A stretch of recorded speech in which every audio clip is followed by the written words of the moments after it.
Hello and welcome back to the On the Slab Horror Show, the show that we bring to you each and every Friday night. Why we do it on a Friday night? Because Friday night is horror night. Obviously, as the viewers can see, it's not the King, it's not the Dynamo, and it's not Tombstone. This is director of the latest and one of the more entertaining shark movies that have arose in the last while. This is Mr. Claudio Faeh. How are you, sir? Good, thank you. Very great to meet you, Greg. Thank you very much for having me. Thank you very much for taking the time out of your day to come on. I know the movie's only relatively new out, but what I can say is obviously it stars an Irishman in Colomini, so it's going to hit home quite well over here. But the movie is No Way Up, um, and if any of the Facebook people from Ireland had seen it on Joe.ie, it was branded as Colomini fights a shark on a plane. That's how it was branded, and I was hooked straight away. Um, Some things just work and are just worth watching, no? oh well, I'm a huge creature feature fan, so I'll watch almost anything creature feature. Hmm. Doesn't matter how bad it is or how good it is. I will give it a go. I've watched some of the worst shark movies, some of the worst snake movies. Um, so tell us a little bit about yourself though. How did you get started in film? Well, oh, that's a long story. We go way back. Do we really have to go that far back? But we might. No. Very short. That was it. I was a kid, and with my cousin, who was my best friend, we did all like elaborate role play, into our teenagehood, until my cousin was explained the video camera by my uncle, by his dad. And he was like, you know what? Here's what we could do. So we started making short films, first using toys and then quickly employing all our friends. And these short films very quickly became a serious thing to do, like not just a pastime hobby, but a complete passion. And then from the first afternoon that we started making short films with our toys, I was hooked. I knew this is what I wanted to do. This gave me everything. And the movies were always like similar. It was always crazy stuff. We actually, even at some point, way, way, way back when, even did a shark movie. So anyways, I was instantly hooked in telling stories in the cinematic way, even though it wasn't very cinematic at the beginning at all. And I then mean, you have to start somewhere. yeah, yeah. Like, you know what I mean? Someone's not just gonna hand you a camera walking down the street and go, "There's a 1 million quid budget. Go shoot me a movie." You know what I mean? Well, it's funny that you say that because after a few short films that we all submitted to, student film festivals, and we kind of got more better and better and better. At some point, in fact, my phone rang in Switzerland, where I'm from, and a private investor, turned out to be a private investor, was on the phone. He had seen my last film, and he said, I really think you're talented. I have about this is crazy. I have about 1 million Swiss francs that I would like to invest into your first feature, whatever it is. And I go, get out of here. This is crazy. I told him, actually, you know what? You This is about as crazy as you just throwing it out the window, but sure, let's keep talking. And we became good friends. Very, very nice guy. And he provided or sort of seed funding for what turned out to be my first feature over 20 years ago. Very nice. So my theory there just came true in a way. There That you had go. to. It was beckoning to happen to someone when I used it. So you're the lucky one that gets hit with it. I felt so fortunate, and of course I was very careful. I did not use the entire million that he promised he had. I was very sort of frugal about it, but he provided enough of a chunk of money, significantly less than 1 million, to attract other investors, and we ended up having a $4.5 million budget together to shoot our first feature. And then it wasn't a huge hit, but it was enough of a hit to keep me afloat and get me the next job and the next job and the next job. So there. Interesting. So that's a hell of a way of getting a start, really. But as it says, starting as a kid, once you know that's what you want to be, and you hear that from I've heard that from quite a few directors that I've had on.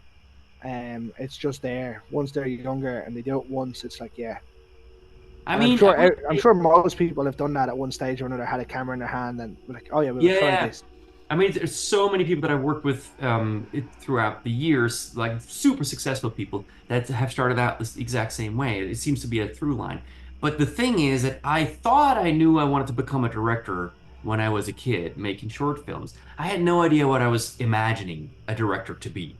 And I think gradually over the years, you learn what the job actually entails. And I'm not sure, knowing what I know now, if I had had the courage to pursue this career, because it does come with a big price and it's a very tough business. So it's not all it's not all roses.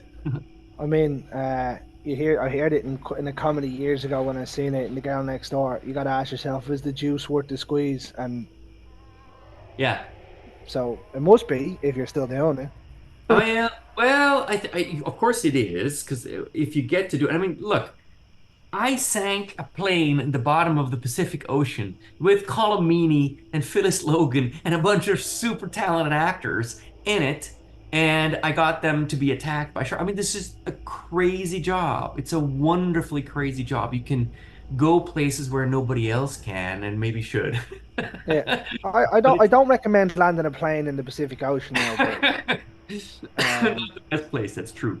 No, but um, it can, on so many levels, it can be a wonderful occupation where you can, put up a world that is bizarre but becomes very real to all of us, and you encounter so many, wonderfully talented and inspirational people along the way that it can be the most beautiful job on the planet. Absolutely.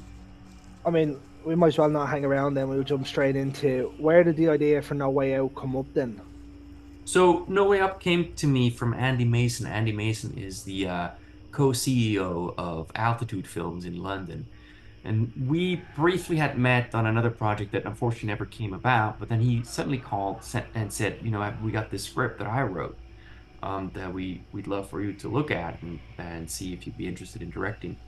And that was No Way Up. It was an early version of the script. The script then, made quite a bit of progress throughout the process, but it was essentially the concept of what the movie is now. So that was very easy for me to say, well, yeah, heck yeah, I mean, this is crazy. This is such Let's a go. challenging thing to do. Let's go. Exactly. So it Do you know, really completely came to me like never before. do you know what? If I was you and that guy rang me and I was a director and he says, I've got this idea about sharks on a plane, he wouldn't have even had to finish the sentence. It would have just been like, yeah, I'm in. That's what it felt like. Absolutely. And then of course you go like, oh, wait a minute. What if I said yes too? Because now you need to figure out it's always a limited budget. Budget is always much too small for what you're trying to pull off. And then you have to pull it off. You have to figure out, okay, how do we engineer this? How do we make this safe? How do we make it exciting? How do we make it something that it can actually stand toe to toe with movies that are done for a heck of a lot more money? Like, So it becomes challenging. yeah, like we're not going to give out spoilers in this episode because obviously it's still relatively new. Yes, So I will try my best not to anyway. sure. But like, the script I found was quite good. It didn't go over elaborate that some scripts do. You kept it nice and simple. Some good character arcs in there. Um, and obviously the sharks. You can't have a creature feature without the creature, really, can you? That's right. That's true. And at the same time, you notice that there's a method to bringing a shark into any movie, and of course, it all goes back to Jaws. Jaws being the biggest masterpiece ever Yeah. about the subject matter, and it's something that is completely untouchable in many ways, and yet you can learn from the masters. And we quickly found out that on the one hand, you have limitations of the budget as well. You can't just willy-nilly put CG sharks wherever you want to put them. Um, but they also follow a story. There's a story of discovery there where you don't see much of the shark for the longest time. You obscure not only with the murk of the ocean, but also, only seeing them through these tiny windows. And they immediately become more effective that way because you suggest the presence of sharks rather than showing them in their full glory. You withhold that to the very end. And that's a way The to, less is more method, really. yeah, absolutely, absolutely, yeah. Um, like within that, when you're saying about Jaws, obviously, as far as sharks go, I don't think anything will ever touch Jaws. Um, So that's just on its own. Everyone else is just competing for second, Yeah. which isn't really muddled with a lot of great ones either. Mm, mm, Um, like people will say the Reef. I wasn't a huge fan of the Reef. People will say Deep Blue Sea, which I personally have a second. mm. I love Deep Blue Sea, Jaws 2, and then The Reef. No, is it The Reef? The one with Blake Lively? No, that's The Or The Shallows. Shallows? The Yes. Shallows. Yeah, Pretty that's cool. the other one that people want to go. Yeah. A lot of people are really high on that. I wouldn't be as high on that. I'd have yours higher than I'd have The Shallows. Oh, really? Oh, wow. Yeah. That's flattering. Um, I'm. I don't know why I didn't like The Shallows as much as most people. I should Mm, have, mm. but it just didn't for me. So like I'd have your movie up there in that little plethora, fighting in and around the top five. Oh, wow. Thank you. Um, and as That's I a says, little bit crazy, but I'll take it. That's sure, sure. I I was mean, like, there's a lot of really bad shark movies. yeah, yeah, yeah. It's Oh, easy sorry, to. the other one that I like is The Creature. Peter Benchley's The Creature. The other one where Oh, the shark walks on land. yes. So that's a lot. That's an old one. That's That, interesting. yeah, that's a good one as well. But But yeah, I yeah, I'd go ahead. certainly have yours high up there. Oh, thank you. I was very impressed. Mm, As it says, storyline wise, the arc between the characters was basic enough that you didn't overindulge into thing, but mm, yet you still felt heartache and sorrow for them. I thought the mm. actors were phenomenal. No, thank you Um, very much. I agree with you. of course, it has an all Irish favorite in there, in Colin Meaney, Yes. who Yeah. is in every Irish movie ever made. He kind of is, isn't he? He's a legend, though.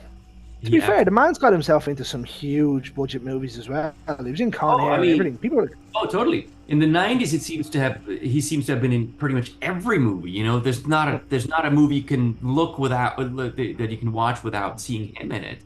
Um, I mean, I keep, I lament the fact right now that The Commitments, for some reason, is barely available in the States right now. I go, what the heck is this? I keep trying to show it to my kids because it's one of my all-time favorite movies. Alan Parker, anyways, one of the best filmmakers.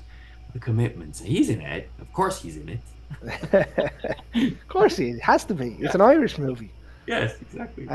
So obviously, as I said to you, once one of the lads sent us in that picture of the title, I was like, yeah, I was always gonna go in on it, Yeah. and I went in, and I'm not gonna lie to you, I went in expecting it to be absolutely trash, because as I said, there's so many bad shark movies, and I don't like slating people because they're putting graft Sure. into doing what they're doing, but I mean, if the shark doesn't look good in a shark movie, Yeah, you're probably in trouble. that's true. Um, but it's interesting that you say all that because I think the beauty of our medium is that it can be a bit trashy. It can be trash. It's okay to be a bit trashy. I mean, you take some of the greatest movies ever. Let's say Starship Troopers, one of my absolute favorite movies. Yeah, that's very trashy in so many ways, but in a beautiful way. I love There's it. trash can be quite beautiful. I think it's not everything has to be highbrow. And I think you can still find, and that's where I really adore our cast. They came to embrace this and to make it a reality. Even though, let's admit it, the concept is quite out there.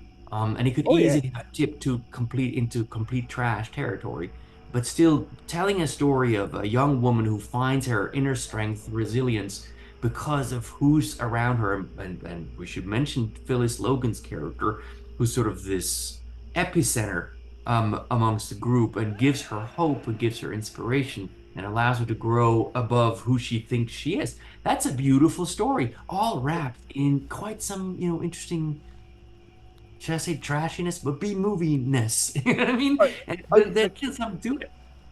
the group themselves. Obviously, you have the two mains. Obviously, Sophie McIntosh and Yes. uh, Will the guys. Attenborough.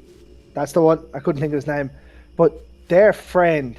That little trio has obviously got the relationship. and then Yes. you've got the arsehole friend. Yes. Do you know what I mean? It's Yeah. a legitimate thing that you'll see in any group. You're gonna have the couple that are in a relationship. You have the arsehole. Normally, then in other horror movies, you'll see the girl who sleeps around. Yeah. You have the stoner, but obviously you didn't have to go into that because Yeah. not all of them are going to Cabo. Except they'll never be allowed on a plane. No, they'll never find LAX to begin with. Yeah. So To be fair, now you're probably not going to be allowed in Ireland after you gave Colomini the chance to get off the plane. yeah, I'm not sure. I mean, I killed him. I hope he's not too mad with me. Uh, that's a spoiler. Oh, sorry. That wasn't me that said it. Yeah, but I mean, look, I mean, is anybody surprised that people No, die in this movie? No. people dying in a horror movie with creatures in it. It'd be No. strange if they did. It'd be very strange if they didn't. And we have a full plane load of people, so we need to thin out the herd a little bit over the course of the story. I think that's part Yeah. of it. So Um. don't be surprised. But yeah, I will say the less is more. Okay, as you said about the shark sticking, look kind of trashy and Mhm. thing.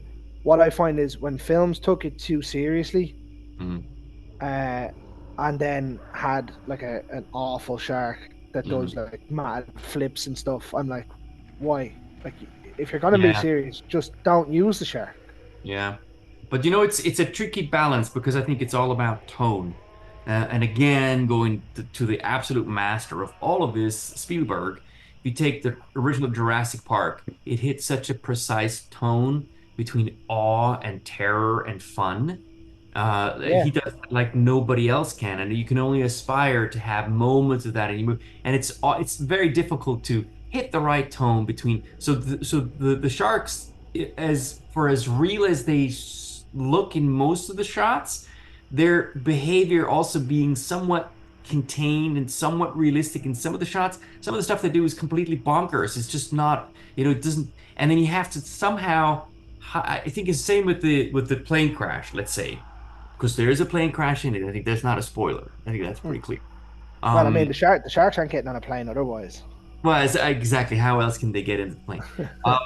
But you do have license for exaggeration, and not always having to follow the rule of physics all the way through, and defining where you leave the law of physics behind and where you adhere to them is a tricky thing, and it's not always something that you please everybody. Some people will roll their eyes over one decision and others embrace it and say like, yeah, but maybe that's so I think the point is that you can tell a story not like it actually necessarily would have happened, but how it felt to people. That's the whole point. Like the emotional relevance and reality is much more interesting than, well, but physically, here's what would happen. You know what I mean? You make it exciting. You make it like, well, but she's really afraid. So that's what she would see, even if it's not exactly what would happen in the real world, you know? To be fair, you get that with every genre. It doesn't matter if it be horror Yeah, thing. Like, look at Titanic. Like, that's not yeah, going to happen that way. yeah, yeah, Or you'd say it wasn't going to happen that way, and obviously it was dramatized for the Cameron movie. yeah. Um, but that boat legitimately had what 100 foot gash in the side of it, and went down. You know what I mean? Yeah, yeah, How I exactly. went down is beyond anybody. Yeah, Like think about the Alive movie about the Colombian right. football team that crashed in the Andes. Yeah, Like that's the most outrageous story you'll ever hear, yes. and was true. All right, yours isn't based on a true story, but it Hopefully was not. entertaining enough. But it doesn't Yeah. matter where you're gonna go. You're never gonna please everybody. And Mm, like you can go on to, as you said, the masterpiece that is Jaws. If mm. you go on to the likes of Rotten Tomatoes or whatever rating system, there are people that are gonna slate Jaws anyway. Yeah, Do you yeah, know what I mean? And like yeah. I've gone on to read them just I don't know why because it annoys me. And they go on and there is a 1 star rating on Jaws, right, Hmm. from somebody Hmm. because the shark wasn't in it enough. And I'm like, or the shark wasn't real enough. There wasn't enough death and this, that, and I'm like, that doesn't give it a 1 star movie. That makes You it a know, better movie that you sat through the whole yeah, thing to yeah. watch it. I mean, in my opinion, look, the beauty of this is that everybody is entitled to have an opinion, and every opinion is can be there. You can't argue. It's fine. However, I do believe that lately there's just an onslaught of just hate and haters on the internet that seems like, well, you don't need to out clever yourself to, to appear like you know what you're doing and just hate on things. And that's just, it's kind of counterproductive. It's, I'm one of these people that I've been kicked off so many groups for having a go at people, having a go at movies mm, for completely the wrong reason. And as I said, everyone's entitled to their opinion. But if you're giving an opinion, you want to have context with it, otherwise I'm going to call you out on it. yeah, You can't just turn around and say this movie is shite. Why? Give me a reason why, and I'll tell you why it's not. yeah, yeah, None of this bullshit of I'm giving it 1 star. Why? Because it's a plane in water. yeah. Planes can go down in the water. Yeah. Look at the movie that Tom Hanks made where he landed a plane on the Hudson River. Exactly. You know I what I mean, mean? the thing is, nobody's forcing you to watch movies. You can choose the movies If you you don't may like the idea, don't watch it. Yeah, exactly. Don't go and hate on people's fucking hard work because you don't. Because like I know people that will notoriously read those comments and then decide whether they're watching the movie or not. Yeah, yeah, yeah, that's Now true. me, as I said to you, off screen and on screen, I watch absolute trash.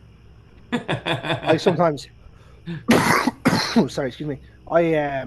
Me and my mate started when we were younger. We used to go to the video shop and rent 5 movies for €5 for 5 nights, and find the worst movies we could find by the boxes and watch them. Yeah, And you but know see, what? Occasionally you get a couple of bangers out of it. yeah. No, there's some beauty in that too, actually. I do agree. That's the thing. That's the beauty of this medium. It doesn't have to be highbrow. I think Verhoeven once said that, the most powerful stories tend to be the very simple ones. And it's actually because the medium itself is so complicated and so complex and so multi-layered that sometimes you can just tell something that is just basic and make the most of it. It doesn't have to be, yeah, and I think that goes with trash too. You're like, oh wow, you can just go crazy with this because you can make it look real enough. And And I people mean, love it. like as you said already, there's no spoilers being given, but people do die in a horror movie. Surprise, surprise. And I think the deaths in this are very well shot. Thank you. Um, sorry, they're very well shot and put together. I think the movie itself was very well put together. As I said, the Mm. character arcs, the story, the relationships between the characters, um, were all brilliant. I still think my favorite character is the friend The Will who's Will just Attenborough, the blonde hair guy. yeah, he's just a dickhead. Thank you so much for saying that because here's what I'll say. He's an like so many that we had in the cast, but I completely love. He's a phenomenally talented actor and phenomenal human being as well. And we knew, okay, we're taking a bit of a risk with a guy that is very, Likeable. obnoxious. But the thing is, what he's been able to do, and I consider it really kind of a wonderful thing, is he's been able to make us understand where that's coming from. And that it all comes from a place of insecurity. His callousness, his cynicism, and his need to wind people up at every turn is all because he's afraid to put himself out there. You know what I mean? Because if you are honest, if you're not cynical, you make yourself vulnerable for looking stupid. And only at the end of the movie we have this additional scene that came, it was not in the script originally, where he suddenly opens up and goes like, you know what, I'm just really afraid. I'm afraid of this. I can't do this. And he suddenly becomes a soft guy. My heart goes out to him. And I think he's not only super funny, has a funny comedic timing, but the courage of portraying a guy that you go like, well, I really don't like him much, and send him on this journey was enormous. And I think the thing about the actors, they got along swimmingly. They became really close friends throughout this. But I believe his character also is actually, besides the hard shell, is a very good friend. He's always there. He knows he's always gonna, wind you up. But when you need him, he's actually there. So I really like the nuances of his character. I know that some people go like, ah, no, he's annoying. To Not to be me. He's wonderful. to be fair, like as I said earlier on, everybody has that kind of friend. Yeah. And like when I look at my group of friends, we're all like that. Every one of us just wind each other up to beat the band. Yes. Yeah. Do you know what I mean? And it's great. But like you do need somebody like that in the movie, in a setting, because there is always going to be someone like that, and especially in a high pressure situation, But there'll see, then, be all. but that's isn't that exactly the point? I mean, that's the beauty of this movie. Besides all the sharpness and all the plane crashiness and all the shenanigans that come with it, well, you do have a group of people that are very, different characters, and because of what they're exposed to, because of the challenges that they find themselves in, do they show who they really are, right? They get a chance to come into their own in a way that they didn't even know themselves. So in the case of Ava, the lead character, she comes into the movie saying, she's being used to having this sort of silver spoon, or life is fed to her in a silver platter, really. And she has this sort of male support system around herself, including Colomini. And when shit hits the fan, suddenly all of that support system is no longer there the way that she relied on it. And she has to find, ways to find strength within herself that she didn't know she had to pull through and to inspire others to not just give up and to try the impossible. And I think that's kind of like a cool scenario. And I think everybody, shows their true colors in a way, when the plane hits the water. That was something to hold on to, something to kind of try to put into the story, anyways.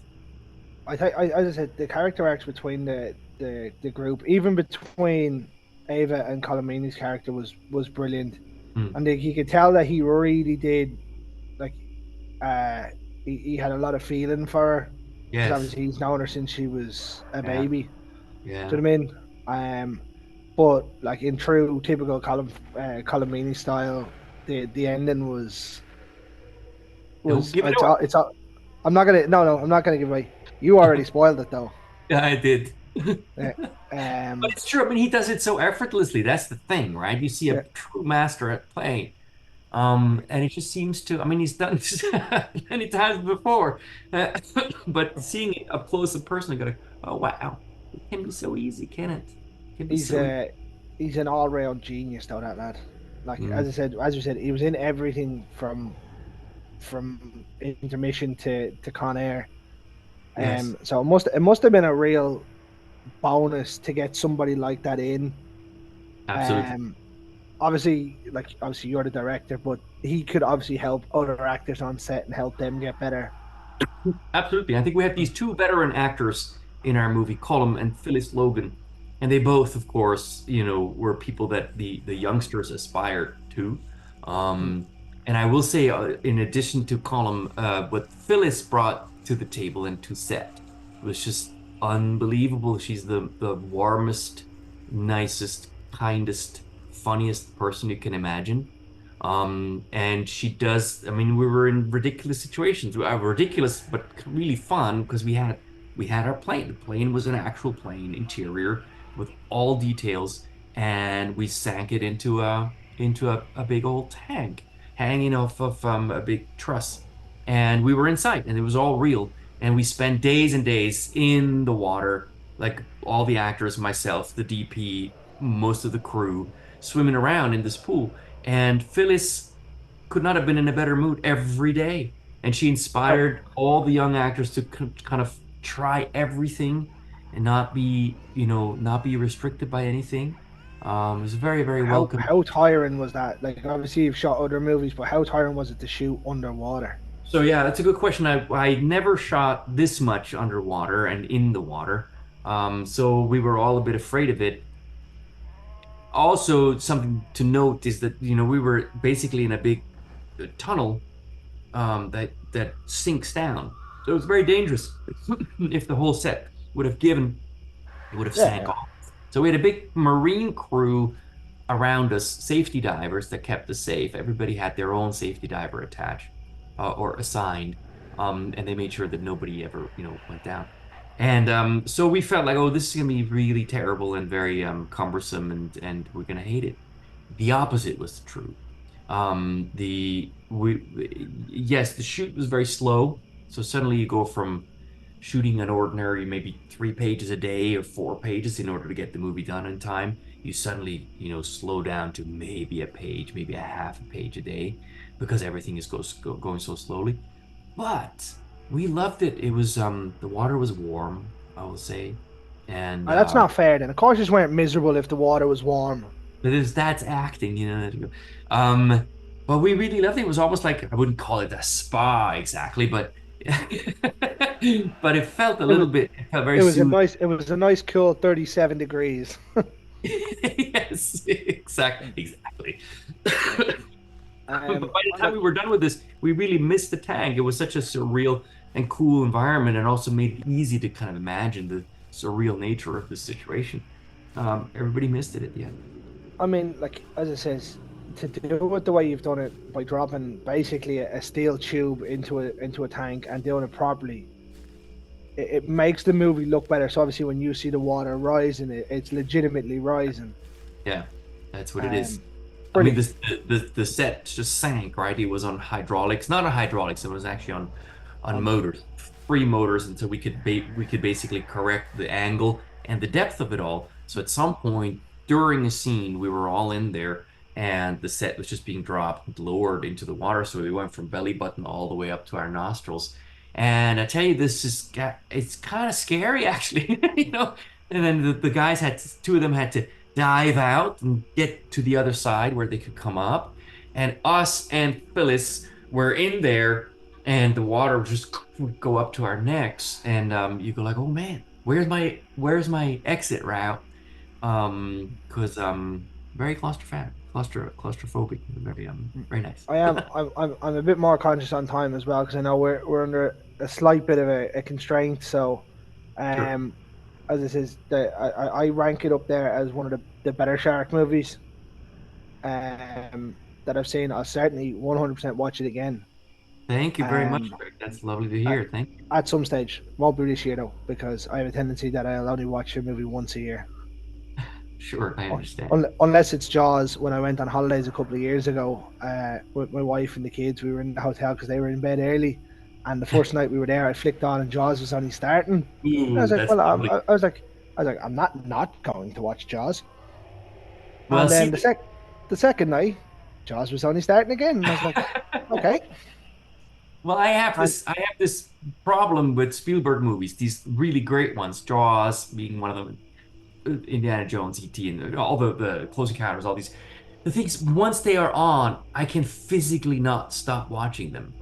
I cannot watch them not to the end. Because it goes, one thing leads to the next so nicely. You just cannot. It's like the great song in the car where you pull into the garage and you can't turn off the car until the so you song is sit and done. wait. Yeah, it's like, and it's Spielberg does that. He just has this sort of absolute magic touch where you just can't stop. But the last night we were there before we flew home, Jaws was on again. So I watched Jaws 3 times in the space of 2 weeks. And it was funny because I watched it the first night. The second night, my missus woke up halfway through, and she's like, "Are Mm. you watching Jaws again?" And I was like, "Yes, yes, I am." And I was like, "It's just an unreal film." I've got a question for you. So, in my old job, me and one of the lads were like a couple of the lads on the team were big movie fans, but a debate broke out on the floor between the whole floor of staff, right? That me and him started. If you Mhm. had to pick only one, right? Jaws or Jurassic Park, which would you pick? Jaws is even better. Jaws is more satisfying, I think. Jaws is like a novel. Jaws is an absolute masterpiece. Now that I haven't asked many people that question, but Yeah, but it's I think it so Jurassic Park has astounding sequences. Like the T-Rex thing is just it's some of the best ever. But Jaws is consistently incredibly elegant. And it's a 50-year-old movie. And he's still and it has one most of the best monologues ever. oh yeah, of course. And the Indianapolis speech is unreal. And but you can taste, the salt water. You can smell the air in that boat. It's like it's yeah, it's unachievable. It's like unbelievably good, this thing. You wouldn't believe how close that vote was at one stage, though. It How ended much? up Jaws. I think Jaws ended up winning by 11, and it was like Really? there's like 60 people. against Jurassic Park. Yeah, That's crazy. I mean, yeah. Jurassic Park is up there too, but it ends like because they ran out of pages. You know, it's like it doesn't have the thing. And with Jaws, you got Jaws is perfection. It's unbelievable.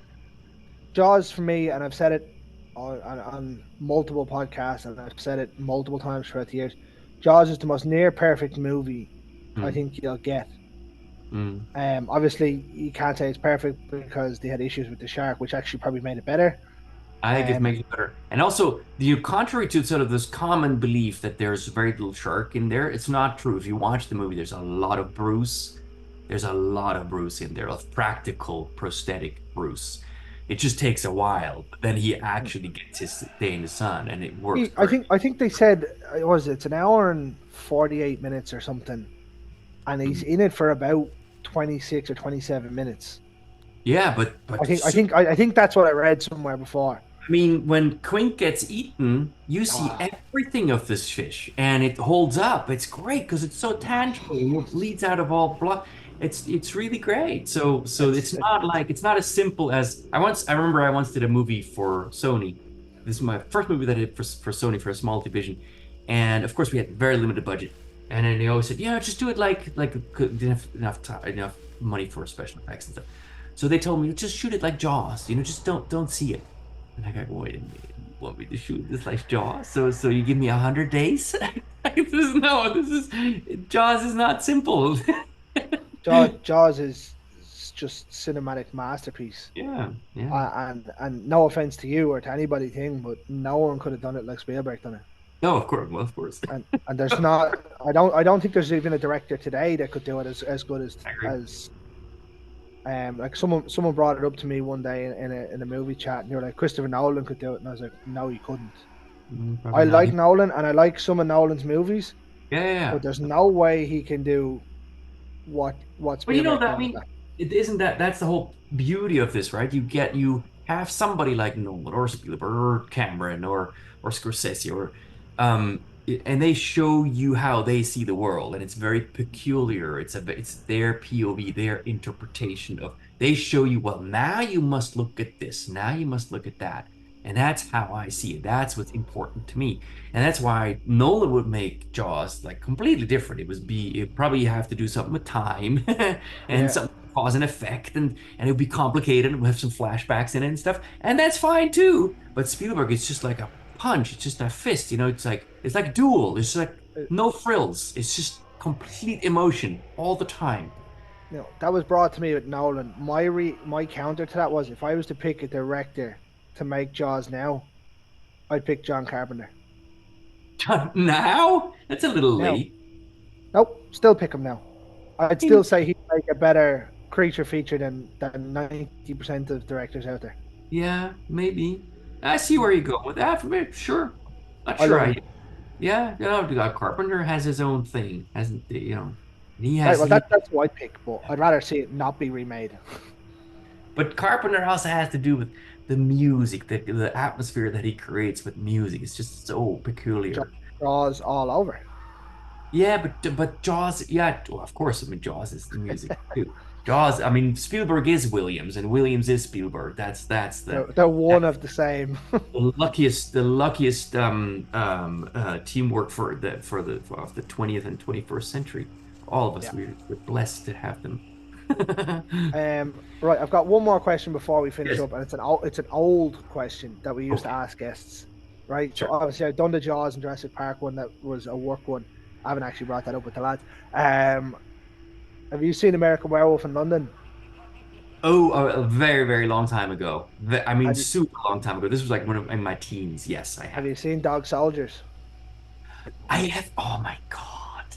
You exposed me for the Oh, fraud that I am. I have not. But I've seen The Descent, and I know Neil quite well. I actually met Neil once when he did the zombie movie in South Africa. But I'm a huge fan of The Descent. The Descent we can talk about. Dog Soldiers, unfortunately, I have not seen. so that was the question. American Werewolf or Dog Soldiers? As to which one was better. I'm a Dog Soldiers. Oh, I'm yeah. staunch Dog Soldiers. Yeah. I mean, why Mm. have I never watched Dog Soldiers? Shame on me. I see. with being in the States, it didn't transfer well. It's only started to get the recognition in the States in the last couple of years. No, but I mean, if once I saw the Descent, The Descent is completely different. The Descent yeah, yeah. is But he's a, I immense. mean, Neil is a great storyteller. He's a great director, Oh, phenomenal. and I I know. actually got to sit down and interview Neil with the Oh, show. really? Oh, how Yeah, cool! Yeah, he's yeah, great. yeah. I admire his work absolutely.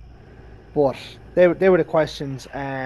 Obviously, if you want to tell everyone where you can find No Way Up, So you can find No Way Up, I think, pretty much everywhere where you rent movies these days. It's still somewhere in theaters. It's in theaters in the US still for a little bit, but mostly you can rent it everywhere. And then I don't know yet when it's coming out in Ireland and the UK, but it should be soon. yeah, I uh, I have I have acquired a VPN that Yeah, helps me that's how that locates exactly. That's how that you go. locates certain movies. Appreciate that. But uh, Claudio, it's been an absolute pleasure having you on. Oh, same here. Thank you. We wish you every success with the film, and hopefully it makes an absolute fortune, which it deserves to, because in terms I of shark you movies, we're it's still on the air? We're not on the air anymore, are yeah, we? we're still on the air, Oh, okay. Good. yeah. I'll wait until we're off the air. But yeah, it's Uh, doing well. Very happy. yeah. And as it says, just before we jump off, we have a score rating on this show. We rate it out of obviously 5 stars, but over here we do 5 slabs of me.